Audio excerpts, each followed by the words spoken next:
And the other one, which crosses these lines of identity, is that society controls public spaces through one very powerful discourse, and it's called respectability. Because the one thing about not being in the private is the way you perform and belong in the public has to conform to what we call decent behavior. And decency and respectability is how the big words of caste, gender, and religion actually show up in public space without announcing themselves as public space. Okay? All right?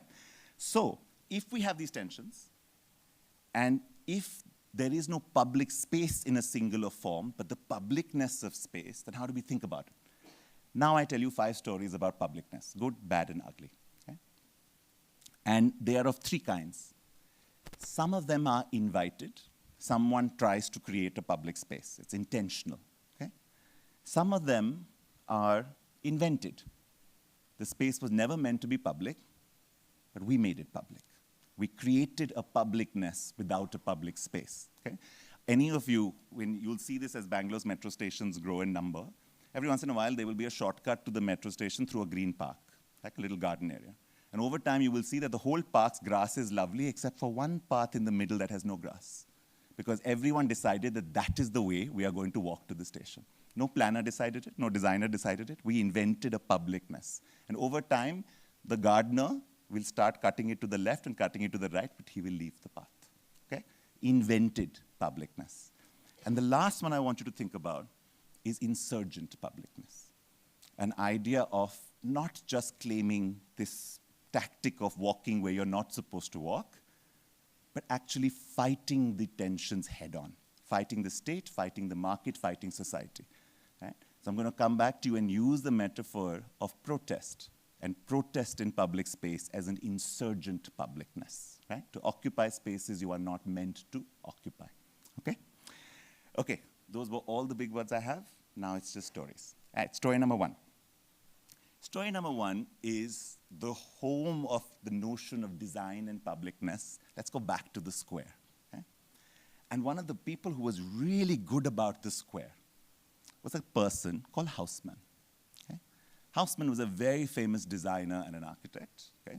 Corbusier type level, that's your person, who was principally responsible for designing the grand boulevards of Paris that all of us love to see so much on summer holidays. Yeah? What's interesting about Haussmann is that when that notion of the walkable European city or the design European city and the idea of the plaza that holds publicness was created, Haussmann was actually fulfilling a very different design brief. Because the width of the boulevards of Paris are the exact width of 2 military tanks moving in opposite directions. Because the functionality of the boulevard was not the movement of citizens. Remember that the boulevards of Paris followed the revolution. Okay? They followed a moment of insurgent publicness that the state had to tame. So the design of the plaza and the design of the boulevard was about the design of military movement and control, not the design of publicness. Okay? That technology moves because there is a city that is often called the Paris on the Nile, which is Cairo, where a very famous Midan became the first site where the Arab Spring took its greatest formation. Revolutionary protest for democracy. Tahrir Square, which all of us now recognize, is designed on the basis of a Haussmannian plan. A colonial militaristic plan that created a square that hosted publicness and insurgents, even though it was designed to control publicness and insurgents. I tell you this story because one part of the promise of the urban, the reason why we think of publicness in the urban differently, is because every part of the urban is about the possibility of encounter. Okay? Urban is about a place where, other than something that we call the rural, you encounter the stranger. That encounter with the stranger is the basis of all possibility of citizenship, democracy, and civilization. Okay? In the north, we say, "Shehar mein koi chai bhi nahi puchta." Okay? But sometimes you say it really happily, and you say, अरे don't worry यार, शहर में तो कोई चाय भी नहीं पूछता. Okay? For one, it is neglect, abandonment, and alienation. For another, it is liberty, freedom, and possibility. This tension between when that sense of anonymity turns into freedom and when it turns into alienation is the constant tension of the city. It is also the tension of its public spaces. Right? This tension between surveillance and anonymity, of community and isolation. Right?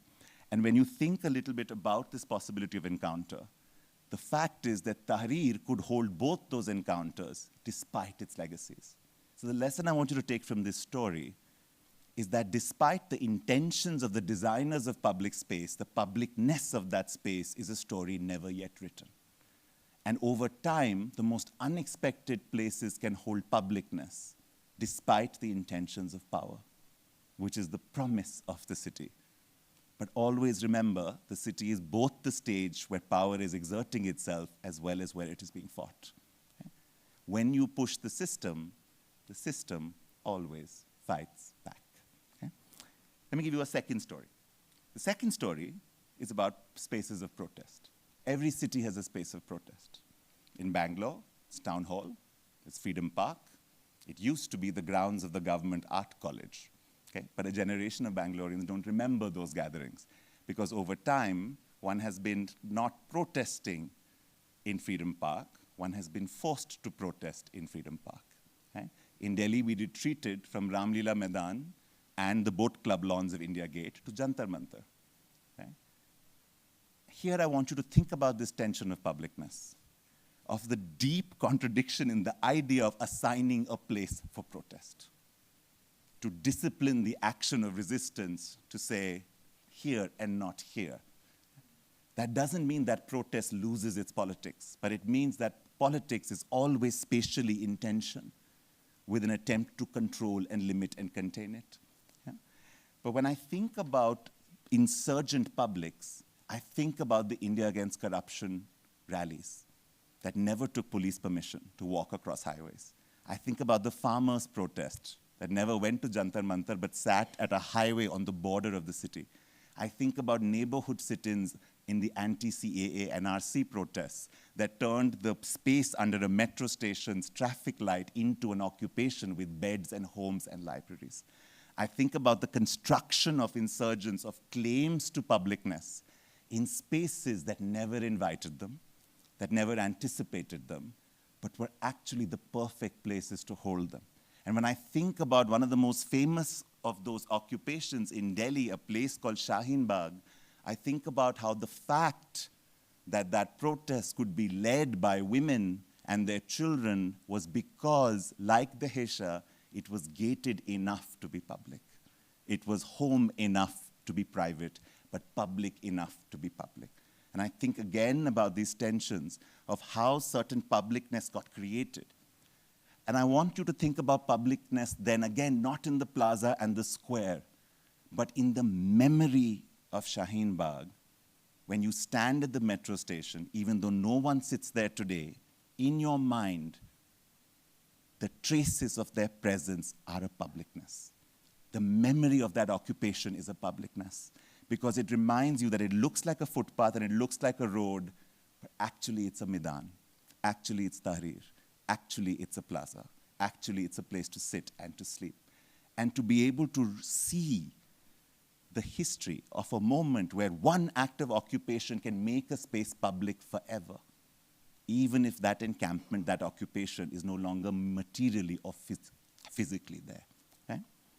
And when I think a little bit about those spaces of protest, I remember again that a publicness of a society mirrors the divisions of a society. And I want you to think about who gets permission to protest and who doesn't. Which bodies get permission to sit and which are moved away by the force of the state. Who can be water cannoned and who is welcomed. Okay? Which caste, gender, and religious bodies can occupy a publicness, which is not just about the space, but about their ability to be citizens in the first place. Because you cannot separate publicness and citizenship. Right? But the city makes it possible to constantly refuse an act of complete erasure, but but it also very rarely offers you an act of complete inclusion. Okay? My third story is about Orion Mall. Because if you go to Orion Mall, it is a very easy place to really shit on. Yeah? I mean, it's Orion Mall, and it's Brigade, and there's the glass, and then there's a water feature at the back, and you know that actually that place looks exactly like its 3D render. And what can be more depressing for a place to look exactly like its render? Like literally nothing surprised you in building it, literally nothing. Nothing went out of your control even slightest. Not one thing changed in your mind from when you imagined this mall on the desk. So the earth smell, the slope, the way the water moved, the angle of the sunlight, nothing changed, right?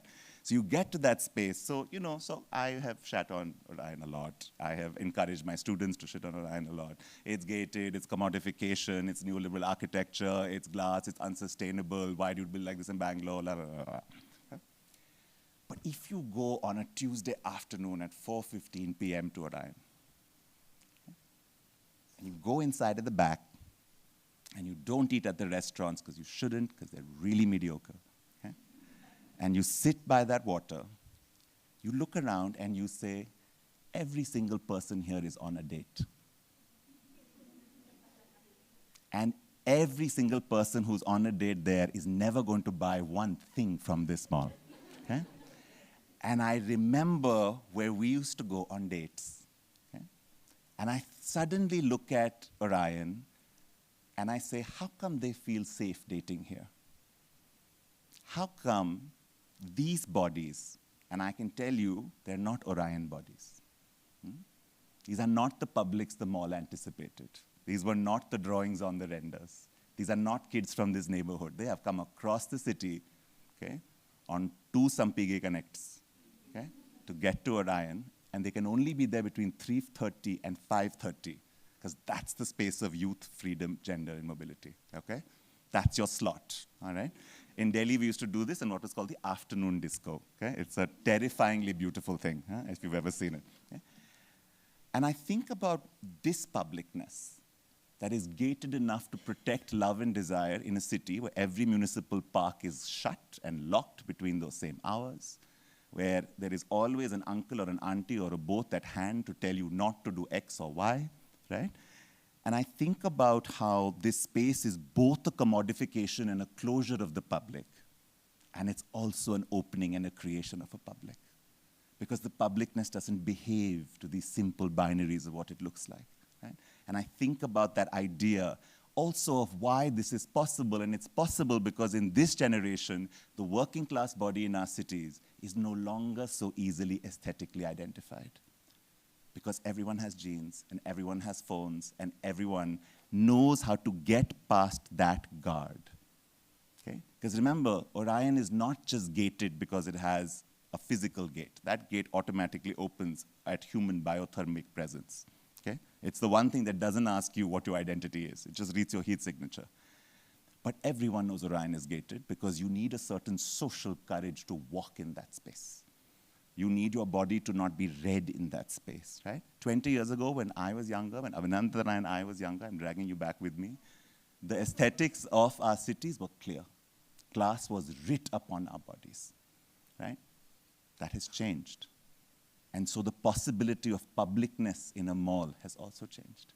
And then I think about Sao Paulo, all the way out to Brazil, where one of the biggest interesting forms of cultural protest are poetry salons from the working class peripheries of the city that come to elite malls in downtown Sao Paulo, come in 100 people, young people, black young people, that enter in, just walk around the mall.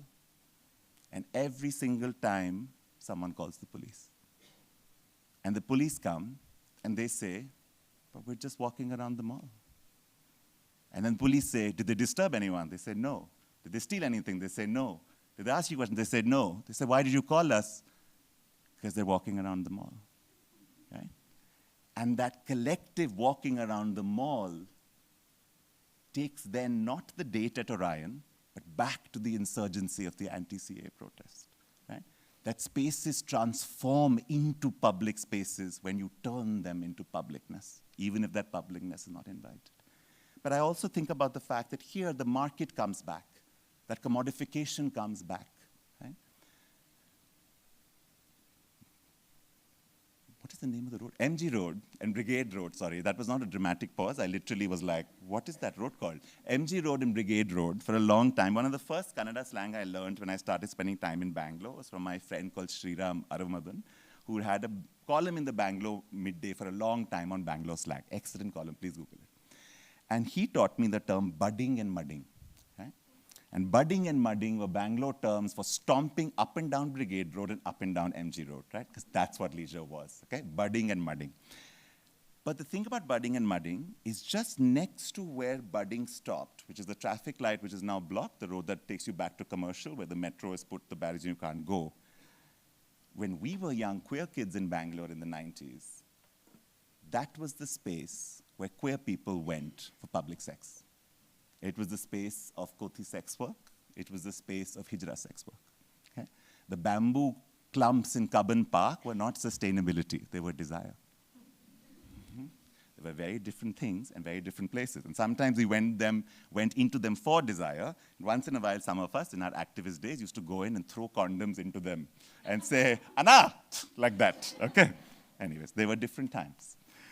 But I bring this up, why? Because the story of the geographies of sex work always tell you about the limits of publicness at the intersection of the state, the market, and the society.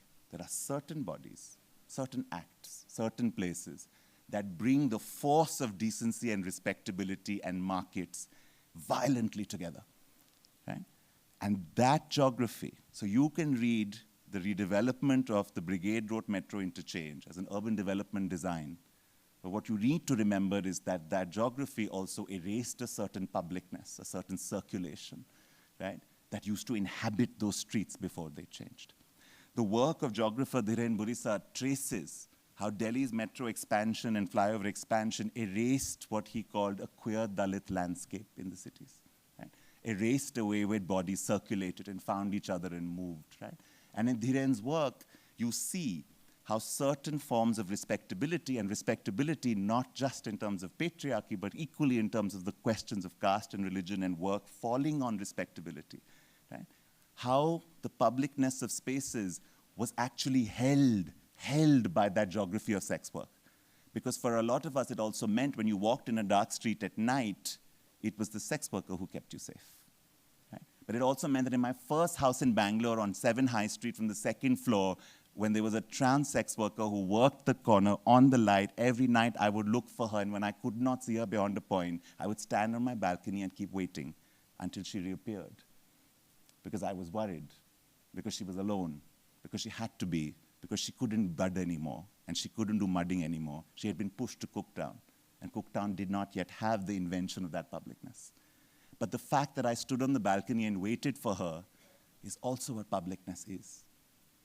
It makes us hum-shehris, co-travelers of strangers in the best possibility of the city. Right? So when you think about commodification, I want you to think not just about how certain land markets and certain design and certain uses push the city to certain lives and erase other lives. I also want you to think about how this commodification is not just about land values, but about publicness, and about cities, and about culture, and about what life we can live in them and what life we can imagine. And I think in my last story is to go back to this idea that there is no possibility of publicness without the private. Right? And I'm using the word private, not personal. Aruna Roy has a new memoir out. I encourage you to read it, called The Personal is Political. And one of the first things she said, speaking at BIC on the launch, was, I said, the personal is political, not the private. And this distinction between the personal and the private is essential. Because one of the dichotomies that we set up in our world is that there is a distinction between the public and the private. And in space, this comes very cleanly. And multiple things break our notion, right, of privacy. But the possibility of publicness is when you can hold privacy in public space. Right? So when you look at the Puttaswamy judgment on the right to privacy in India, or when you look at the Nas Foundation judgment in the Supreme Court, or when you look at Nalsa versus Union of India, in it are a set of other arguments that we often miss. And one of them was an argument in Nas that said that privacy is bodily integrity, which means that I carry my privacy on my body where I go, including my clothes, including my identity, including my selfhood, which means that a naked body, and this was actually an example from the judgment, that a naked body in public space is still beholden of the right to privacy. And I want you to think about what it means to think of a naked body in public space holding a right to privacy, and what it means to despatialize privacy from just a room of one's own, or a house, or an apartment, right? But to think of privacy as an attribute that extends in Dehesha to a sense of intimacy and recognition, of sharing a space, but understanding that sharing has boundaries. So in Delhi Queer Pride this year, I met a person who was wearing a long, red, very Punjabi lehenga, okay? I mean, just Delhi Pride, that's what we do, okay? And it was tall, and he was like long, and the back was arched, and there was a bouffant, like a 80s bouffant, not like some chic bouffant, like a bouffant. Like the bouffant was like it was like a wave, right? So like the head ended here, and then for the next 17 inches, the hair just rose, right? And I think the amount of hairspray would have caused a second hole in the ozone layer, like above CP that day. And I was walking with this person, and we've seen each other at Prides over many years. There is a certain way in which older queer people find each other in crowds, because everyone around us is 20. I love you all, but 20. And there is a way in which when you see an older queer person, because remember, I'm the generation that didn't know any older queer people. We didn't know anyone who came before us. We could not name a queer person who was 60 years old, so we didn't know what it meant like for queer people to have white hair, right? And so when we see older queer people, my generation still gets really excited, right? It's like when you're a young feminist and you meet an older feminist who genuinely actually didn't get married. You're like, yes, I see, okay? So instantly, and also, of course, because of the bouffant, we were also the same height, right? So we looked at each other, and we started walking together in Pride, and we were enjoying this moment of publicness. What could be more public than a parade in the middle of the city? And what I loved is at some point, and Delhi Pride goes through central Delhi, so there's a lot of government offices nearby. And so they stand at the corner, and they look up at this building, and they say, I work here. And I was like, work where? They were like, here. I was like, that's the Ministry of Internal Revenue Affairs. He's like, I'm a class 3 officer in the Ministry of Internal Revenue Affairs. Okay? And that moment, right? And I said, and I just looked, and I was just thinking about what it meant for them to be on the street in front of their office, right? As themselves, right? As themselves, holding their privacy, because everything they wore at the same time was the most public expression of who they were and the most private protection of anonymity. And it was exactly that, to be able to bring a private identity into a public street and to play with those notions that being in the public is not an abandonment of privacy. Right? It is about the protection of privacy that makes a space public, that allows a young mother in Shaheen Bagh to come from her house and breastfeed her baby while sitting on protest. It is when the mixing of that privacy and publicness happens in space that people get to genuinely survive and create publicness in a deeply, deeply unequal society. One of the things that we have to remember is that claims to the public that are normatively beautiful cannot be claims that romanticize who we are. And if we are not a public or a society, then no design can make us one. But the good news is, if we are constantly fighting to become a public that is genuinely public, in the sense, not that we all get along and it's kumbaya, in the sense that actually we have a good set of fights with each other that nobody ever wins too often, right? Publicness is about tensions having a chance to fight. It is about noise. The presence of that fight is not the absence of publicness. Because when you don't have the fight, that quiet means power won, and a singular power won. and it took over public space, and it designed it for the people it believed were worthy of that space. And you will never need a gate to stop anybody else again. So what I want to leave you with, and I want to think about, is I want you to think about, there are 100 other stories I can tell you. I can tell you about public spaces as spaces for work, and talk to you about street vending and construction. I can talk to you about public institutions. I can talk to you about private institutions that protect public space more than public institutions. But what I want to leave you with is this idea. The reason why I lied to you about the title of this talk was to think about not on how to create public space, but to think about how to create publicness. The idea is not to create public space. The idea is to actually create a public.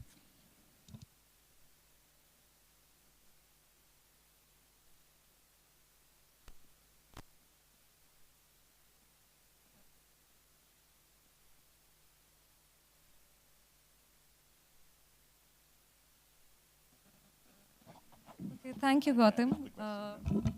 Lots of food for thought there, and you were very entertaining. And I think you really made these conversations pretty accessible. Thank you for that. We'll take questions. But before that, one word that actually comes to mind, which is also very relevant to us as cultural practitioners, is harmony. And this harmony, this coexistence of different points of view, how do you cut across class, caste, and so on, and in that publicness, especially when we operate in spaces that are common, how do we then strategize to at least talk to each other? And we'll take questions now. And thank you so much for this amazing lecture. So you ended the talk by saying that don't think about creating public spaces, but about publicness. I wanted to know more about how would this idea of publicness sort of interact with the three hurdles that you mentioned: state, market, and society. So, like, how would publicness play with those institutions or cultures? Would publicness also translate into, like, would publicness sort of resist the dominations of these three, or like how would, like, yeah. we'll take one more.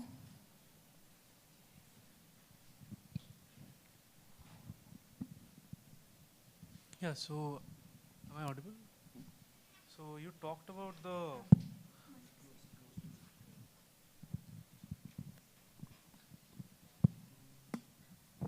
So you talked about the cultural aspect of public space, like how cultural heritage defines a public space.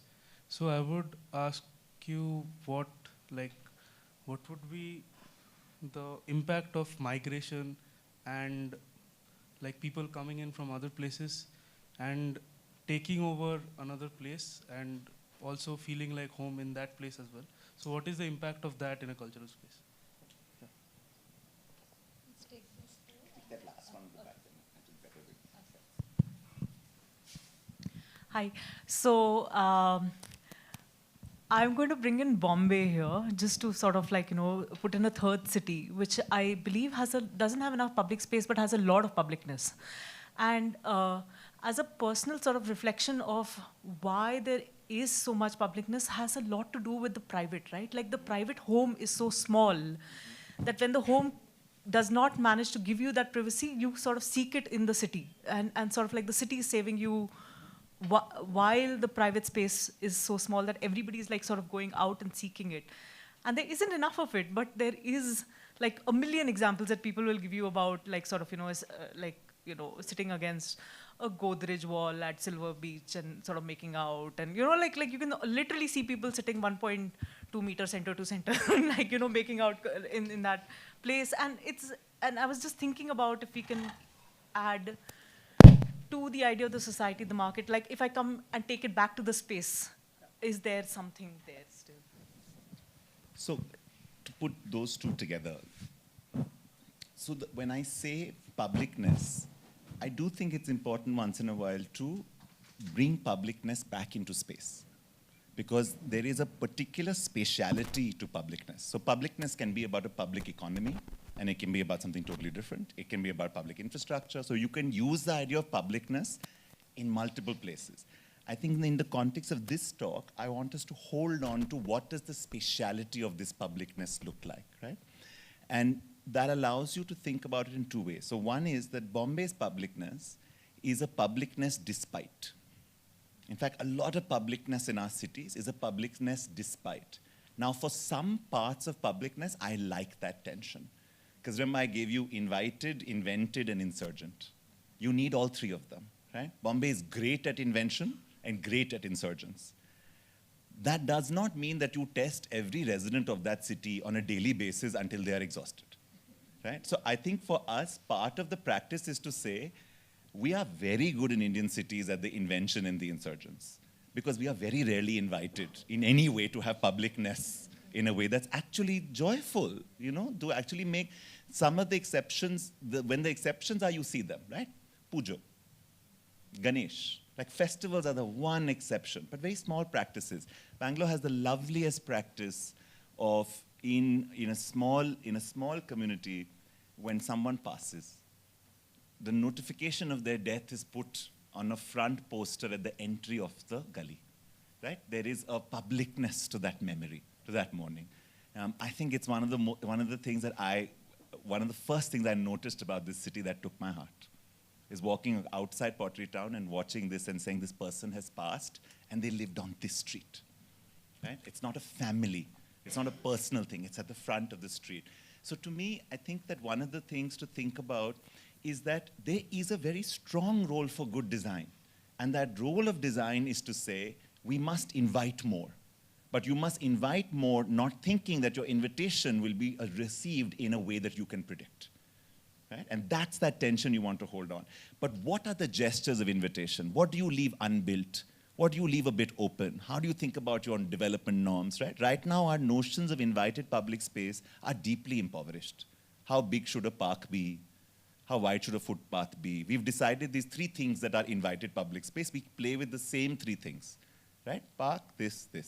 But the actual publicness doesn't happen in those parks, right? So to me is how can we expand the vocabulary of spatial strategies, right? That allow us to invite publicness more, right? That's my one thought there. And the same thing will work vis-a-vis the other two tensions. How you fight the tension of the market is not the same as how you fight the tension of respectability and social stratification.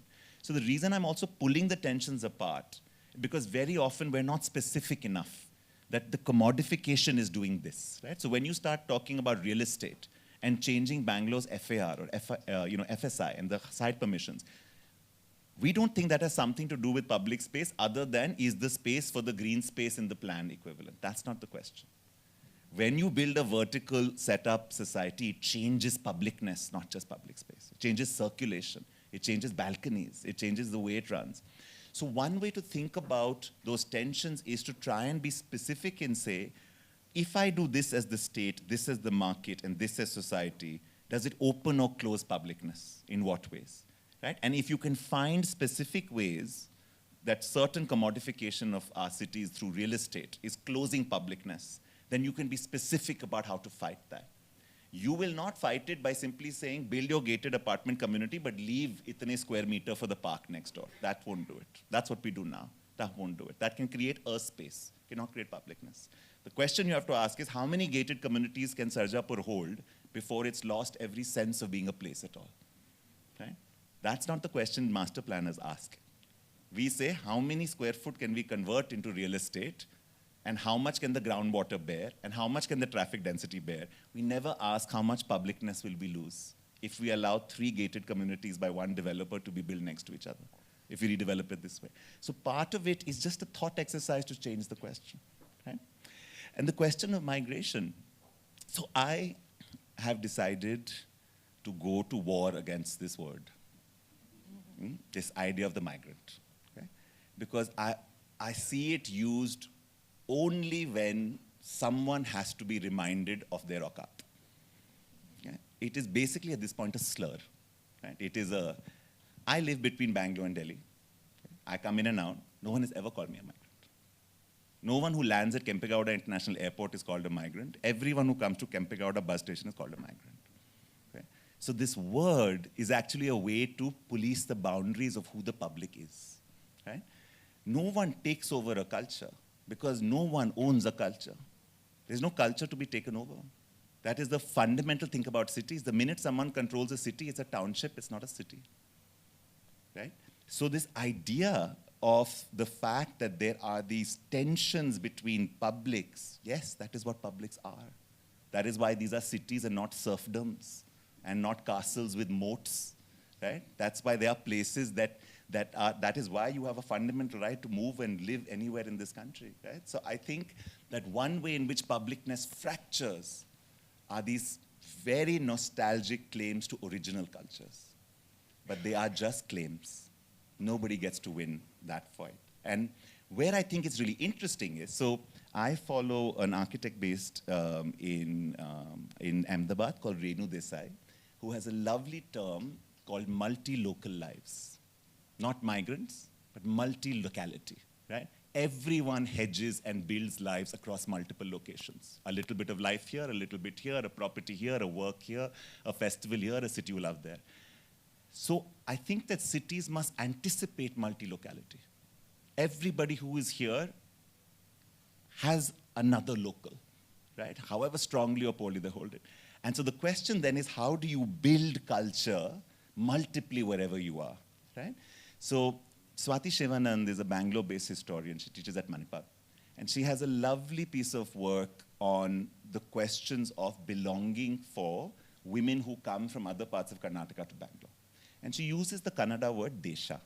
Okay? Now, desha is a really interesting word because desha can mean place, it can mean native, it can mean home, it can mean world. It can do lots of things, right? It's a really lovely word. And she talks about desha not as something you have. I am from Uttara Kannada. That is my desha. That's not my native. So she talks to these women who live between the rural and the urban, and they say, that is our desha and this is our desha. When we came to Bangalore, it was not our desha. We built it. We built desha. Right? So desha becomes not a thing you are, but a thing you can become. And that's when it has the possibility of building culture, right? So her piece is called A Feet in Both Places. It's a lovely text about these questions, right? It resists this narrative of migration and takeover. But what we should be asking is that if all of us have feet in multiple places, what do our feet build? What do those roots look like, right? So the minute any culture starts worrying about takeover, that culture has lost itself, not because someone else came, it's because it forgot who it was. And it lost confidence in who it was. And it stopped growing, and it stopped welcoming, it stopped having its borders open. Right? This city has a deep, deep tension with this question. And it's a fundamental question for Bangalore right now. And I think it's a question the city should struggle with a lot more. Its languages right now are too easy. The lines between inside and outside are too easy. They are not fruitful, they are not kind, they're not generous, they're not Bangalorean. Right? And I think there's a way in which every city has to have this moment where it has to look at itself and say, it was never mine to begin with. Right? I was just here slightly longer. Those are two very different things.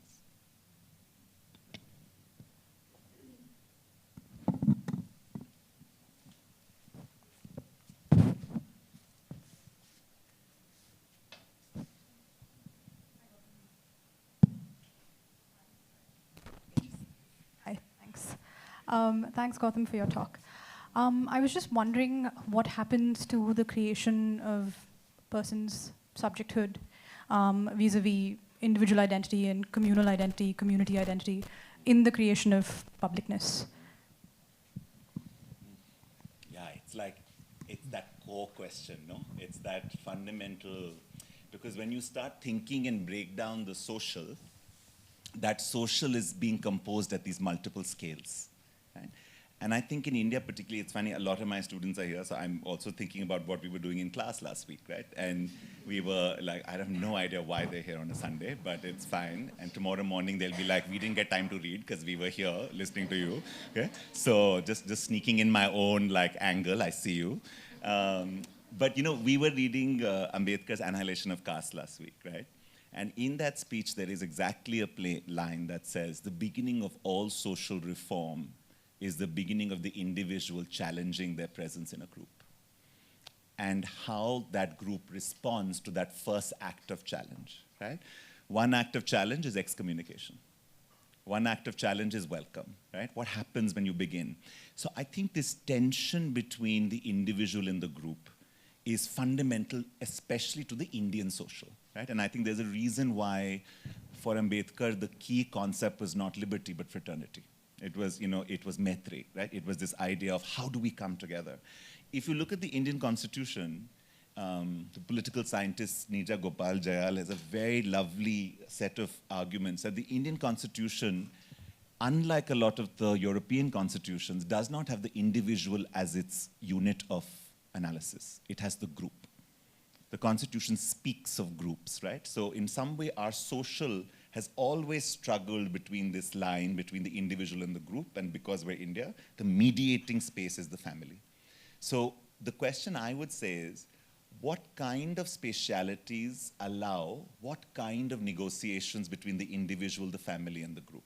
So can an individual use spatiality to, in a way, limit or challenge or remake their relationship with the group? A very simple question. Can a young woman who lives in a PG in Bangalore use that PG-ness to get away for 1 second from the group, right? But is that going to, the thing is that that's going to give her freedom and alienation in equal spades. It's going to give her risk and danger in equal spades. It's going to give her joy and heartbreak in equal spades, right? So, but I think what's interesting is that the reason why the urban holds possibility is because its spatialities allow you to break a linear relationship between individual, family, and group in ways. It unsettles the meaning of all of these categories constantly, right? Because at its best, the density of simulation, the density of encounter, if nothing else, you see your neighbors eat different food from you, you can't tell what Chimamanda Adichie would call a single story, right? So the best of the urban is that there are so many stories that even when your family is telling you one every single day, you're like, yeah, but, right? Now the reason I don't want to make this exclusive of the urban is because there is no reason to me why the rural does not do this equally, none. Which is why I want to make one thing very clear. I speak of the urban because it's the only thing I know. It is not to create the rural as a space lacking complexity in its counterpoint. I think the rural deserves its own talk on publicness, but I am sure that the spatialities of the rural will mean that the invited, the invented, and the insurgent will look different. Those practices will look different. There will be something different about them. I don't think the notion of publicness will change, but its forms will change, right? And they change equally between big cities and small cities, between north and the south. They don't travel in this way. So I think for me, what's interesting about this is that if you are an individual and you have to negotiate these multiple identities, what tools are in your hand? And I think spatiality is one of those tools that is very powerful. The ability to imagine a different reality, the ability to hear a different language, the ability to walk a different street, to do one thing on your own. Those are the stories you want from cities, no? To have a buffon. To have a buffon, right? I mean, that's the thing about why you want certain things to be public. When we started the first Pride Parade in Delhi, part of it was a desire to be seen. Part of it is a desire for someone in a DT bus going by. So the most important thing in any political gathering is that parcha, right? That 2 rupee recycled paper, green parcha. Because at the edges of every protest march, that parcha is given to strangers. It is given to people saying, look at this. Now for that person, receiving that parcha and seeing this protest, they are forever changed. Whether they agree or disagree, it doesn't matter. They are immediately changed. They can't unsee it. They can't unknow it, right? So the density of those multiple stories in the urban, at its best, allow you to not let individual, family, group fit in a way that is predictable. And that's the possibility.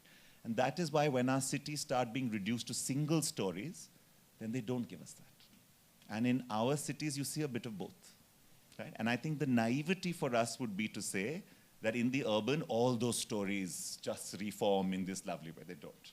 Power remains central, control remains central, the tensions remain central. But I would like to think the possibility of the fight is somehow, but that's because I love cities, so it's a personal bias, not an argument. So,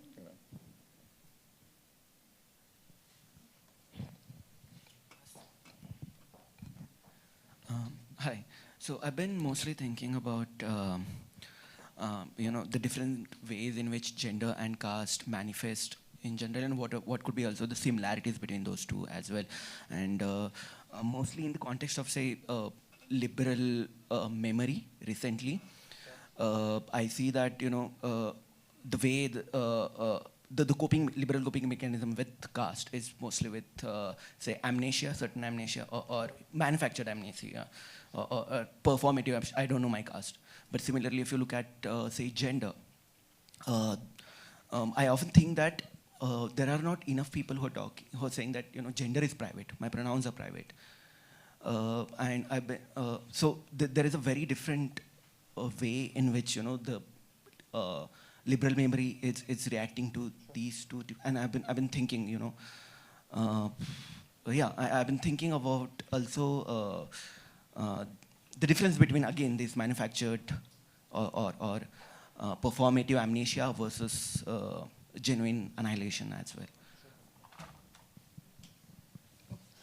Your reactions to two things. One was France and the Olympic and the opening of the city to the public, as it were, the sort of different kind of participation. And the second, as children, we used to refuse, my father would refuse the VIP pass to the Republic Day parade, saying it should be seen from the ground, And 60 years on, some farmer came and also said on television, "Koi baat nahi, parade to nahi dekha, par hum Rajpath pe chale." And especially after the abolition of the privy purses, Rajpath was us, We were the Rajas of Rajpath. This rather uncomfortable notion that it should become some thing called a kartavya, which has to be a dedication and makes you feel kind of So just your reactions to the two. There is not enough time in the world to talk about what I think about the Central Vista in Delhi. Talk about places that look like they're renders, in a way. I think the other useful thing about publicness is that it's a very good diagnostic. Looking at where publicness exists and doesn't exist tells us a lot about who we are at a particular time. Because remember that example of Tahrir Square. Time changes publicness radically.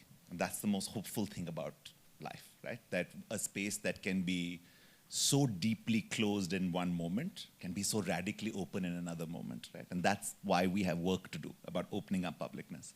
I think for me, the Vista is I can't bring myself to think about it as either publicness or a public space at this point, because I think its logic is, just by the simple thing, if publicness is an existence of multiple stories, the Central Vista is literally the existence of one story. And so just by that logic, it fails to me, right? The good thing I also know is Rajpath was also built not by the people. Janpath was the road of the people. And to remember, I don't know, but just in terms of the name, right? Rajpath is the road of the state. Janpath is the road of the people. And in Delhi, they intersect at 90 degrees. So it's a very interesting form story, like right here, right? So we used to have a slogan in protests in Delhi saying, Rajpath se khench ke Janpath tak le aayenge. We will bring you from the path of the state to the path of the people, right? So I think that to me, what's interesting is that site is a place where the logic of the state trying to exert its force into spatiality has always met the logic of people that refuse it. So for me, the question is, at this moment, the Central Vista is one thing, but I trust my city, and it will not remain this thing. So I think the isme kahani abhi baki hai, in many kinds of ways. And I think to the question of amnesia, no, absolutely. I think, the thing about a lot of identity is that it puts a disproportionate labor on different bodies. Right? So in terms of identity, the logic of privilege is never have to perform or remember or forget. Right? You just are. This is what most cisgendered men are in this country. We just are. We just go. We don't think. Actually, our minds are mostly blank. They're not full of large patriarchal thoughts of power. But that is exactly what privilege is. We are actually extraordinarily boring because we get to be, right? But cisgendered women don't walk the city the same way. Their minds are full of things. It's calculations, angles, sight lines, quick audit, surveys. You walk into a room, who's where, who's what, where can I sit, what will happen? Did I wear a dupatta today? Did I not wear a dupatta today? What's the angle? What's happening? Who was there first? What is my last memory of being here? My friend had this story about being here. The brain is full, right? So it's not just a question of amnesia. It's a question of the amount of labor you have to do to decide how much to remember, how much you can bear to remember, and then how much of that to wield outside so something can change, right? There's that extra. So you have to perform a certain kind in a certain way in order to move from the private to the personal, because the personal can hold politics safely. If the private hold politics, you will drown. It will take you, right? The counter side comes on the same way. You can have a performance which is intended to keep the private firmly out, right? So a liberal performance of saying, I never think about caste, is another way to gate the private. So you have two people performing memory and amnesia, one from a space of power and one from a space of marginalization. They're both performing very different kinds of labor. And that's the work that power does. It changes the amount of labor you have to do depending where you are on a deeply graded hierarchy of what's allowed, right? And so, and for me, it's interesting because I know both the complete thoughtlessness of being an elite, dominant caste male, but I also know the labor of being a queer person. And it's a very sudden understanding of how differential the privilege of being able to forget is, right? To be able to forget is the greatest luxury of power. The greatest, right? Because otherwise that memory is given to you, that story is given to you. But in terms of this talk, one of the things that I would say is, what then are the projects of memory in terms of spatiality? So what challenges the ability to forget? That's why I think of the counter between the large statues of the state and the small statues outside a reading room in Portrait, right? I think of the visual culture of a city. I think of images that circulate. I think of where you see yourself, right? There are also ways in which you can use this to disrupt the ability to forget. So when you think of the origins of graffiti, before it became a fancy thing to do on a wall, the origin of graffiti was to disrupt the ability to forget, to refuse. You build a nice wall in a gated community in the heart of the city, I will paint it and remind you, I won't let you be. So there's a brilliant Brazilian rap group, hip-hop group called Racionais MC. And one of their songs, which has this profound line that I've never forgotten, it says, and they write songs for graffiti artists who go tag downtown Sao Paulo. And the song is called, I've come to sabotage your reasoning. Okay? That you want to perform amnesia, and I will not let you forget. I've come to sabotage your reasoning. So think also about how spatialities can be used to not allow a certain performative amnesia. And think about where that comes. This reminds me of once I'd curated a walk festival in Delhi, and one of the walk leaders was this uncle who was the Vela uncle, which means somebody who's really free and has all the time in the world. And he guided a really interesting walk. He took people to the railway station, to the platform of a small railway station, not an interstate railway station. And he said, now just space out for an hour. And you could just then be in your thought, but you're in a public place. And he said, I come here whenever I have to, where I'm lost or I'm tired. So I just come here, I watch people. And he literally sat with his mouth open and just thought nothing. Yeah, and it's amazing how actually cities and crowds enable you to do that. I mean, a lot of times when, some of us have a breakdown, it's nice to just walk into a bheed and with your headphones on, and it's crazy. It becomes more private than your living room. And those are also all negotiations. Or then there are other encounters that happen, and you don't know how to place them, which is like, oh wow, we are really beautiful and weird and human. Like for example, in the metro once, somebody had washed and hung their underwear. And so, how do you? There is no theory to articulate that, but that's all fun, right? It really is. I mean, there is a moment for me always, like with metros particularly. It's that moment where you're in a busy interchange station and you're moving, and everyone's moving in the same direction, and people's feet kind of align, and everyone's quiet, everyone's busy, everyone's got headphones, but it is this moment of complete quiet, because 1,000 people are just flowing through a space on their way somewhere. And I can't tell you, for me, no matter how emotionally off I am, there is something deeply healing in that moment. Because there's something about that that allows you I don't even know what it is, but it's a sense of a collective presence that is exactly what, in many ways, power strips you of. It refuses to let you forget who you are. And sometimes the city allows you to say, at least for this moment, whatever you want. It's like you know? a Buddhist way of seeing that we are all together, Presence. etc. Take one last. Yes. Yeah.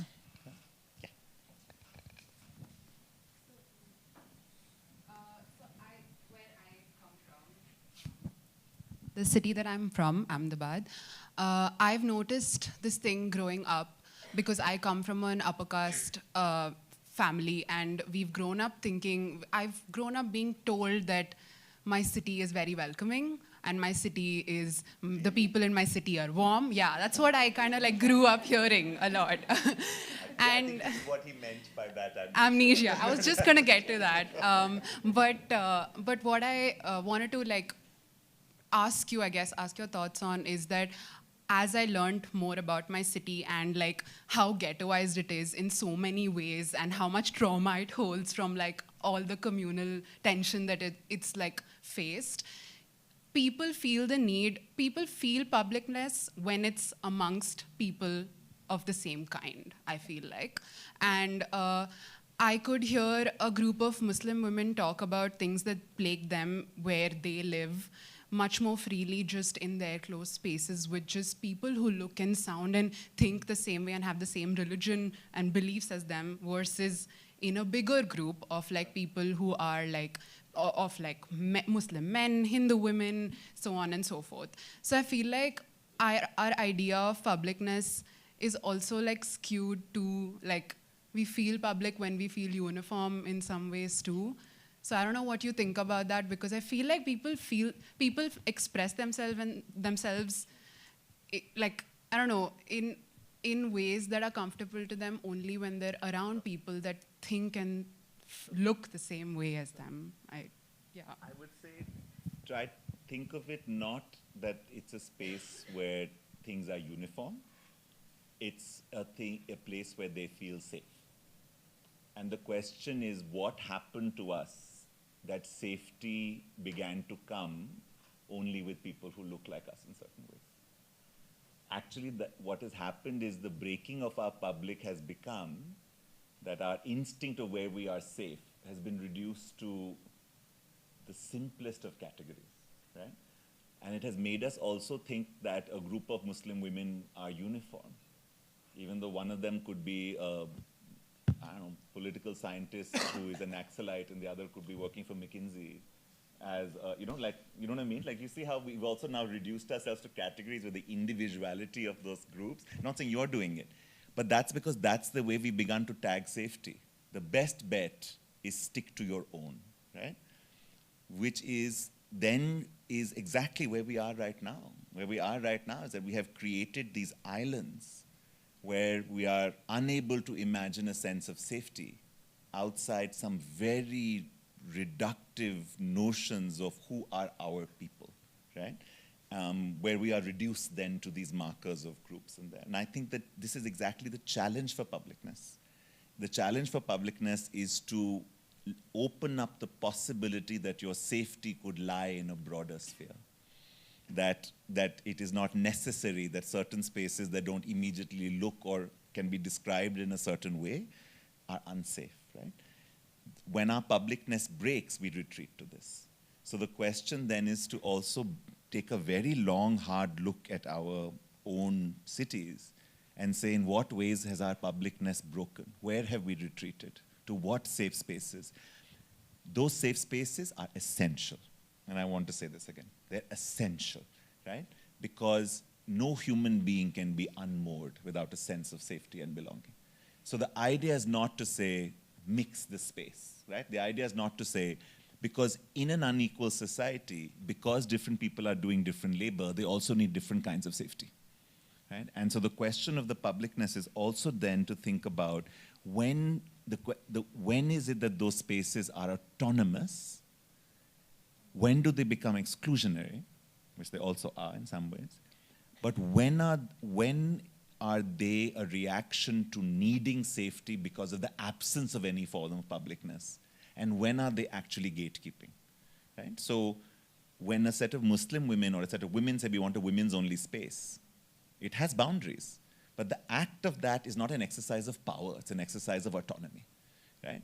But when you have a Bangalore club that says only certain people can be members and you create autonomy, that's an act of power and exclusion. It is not an act of autonomy.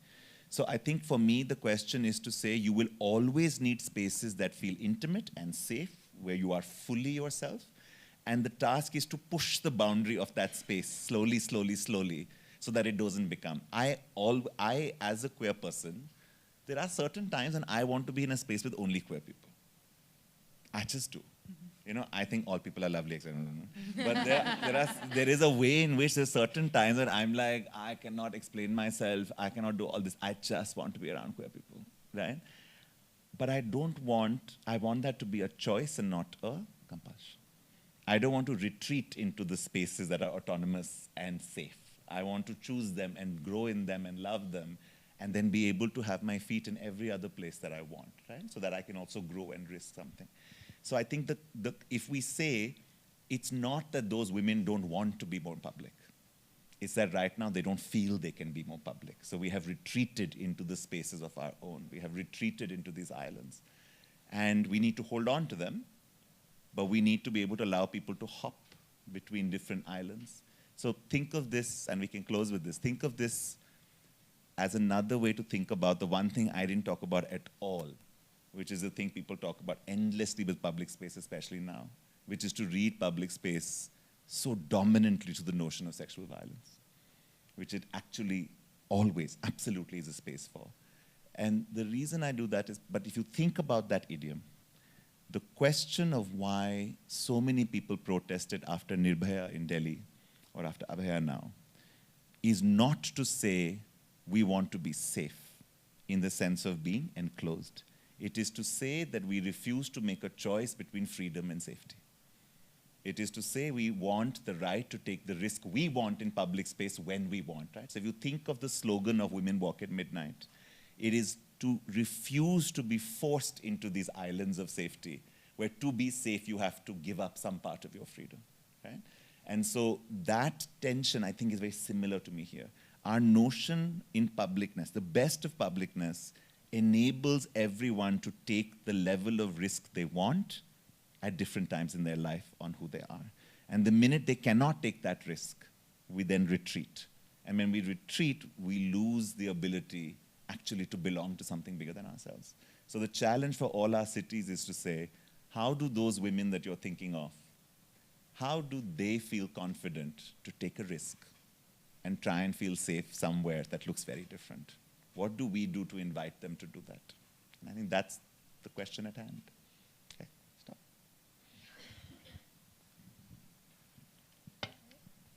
Thank you, Gautam, and thank you, everyone. But before we close, I would really like to thank the IIHS students, but also invite them for our other events. Now we are too used to you. You are a really good audience. Please follow us on Instagram and on Facebook, and honestly, do come for our events. As much as art needs sociological understanding, I think all you future planners can do with some culture and art as well. Thanks.